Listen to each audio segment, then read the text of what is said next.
And Jesus is represented as walking through it every time, because guess what? He's the one that fulfilled all of the law and basically became the atonement in the sacrifice that forgives us of our sins. Instead of it being the blood spilt up on the ark, all right, in the most holy place by the chief priest, Jesus becomes the chief priest, all right, and then he sacrifices himself, and it's his blood that cleanses us once and for all. We don't have to go through the Day of Atonement every year to be forgiven. Now it's done automatically through Jesus, all right, and he has the power to walk through that most holy place amongst those 7 golden lampstands. He also has the power to direct them. He also has the power to remove them. It's Jesus that has this power. So kind of take that all in for a minute. All right. But you have this to your credit. You hate the work of the Nicolaitans, which I also hate.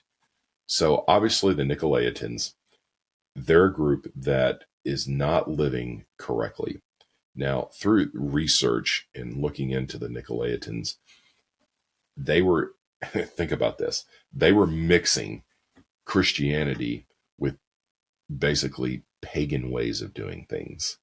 All right. And I'm going to leave it at that. It was not pretty.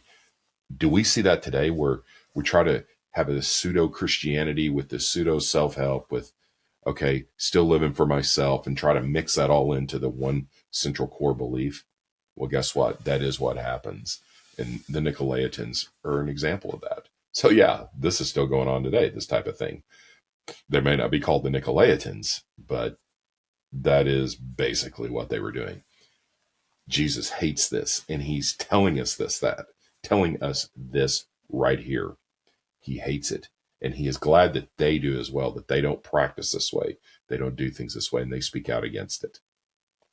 And then let's finish with verse 7. He who has an ear, let him hear what the Spirit says to the churches. To the one who overcomes, I will grant the right to eat from the tree of life in the paradise of God. Wow. Okay, that is amazing. Here's why.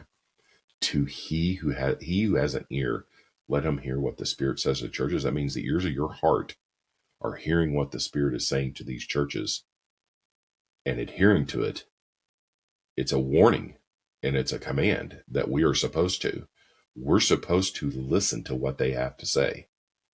All right. And what he is saying right here, all these messages of the 7 churches, we should be diving into those messages and pulling out and learning from them, because they really are kind of a microcosm of today.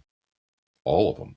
We see all of these things, all the messages of the 7 churches. We see all the very things that Jesus talks about here going on. We do. And as we get into getting into the other ages of the church and the other 6 churches, we're going to learn that as we go. Now, to the one who overcomes, I will grant the right to eat from the tree of life of the paradise of God. That means you overcome, you do this the way you're supposed to, and you don't abandon your first love. You are always focused on Christ, and you are living, not only living for him, but you're spending time with him and connecting with him the way he wants to connect to you. Guess what? You get and you stay with that, and you overcome all the things coming against you, and you never abandon it. You stay faithful to the end until the very end of your life. You will get the right to eat from the tree of life in the paradise of God, the very tree that Adam and Eve was taken away from.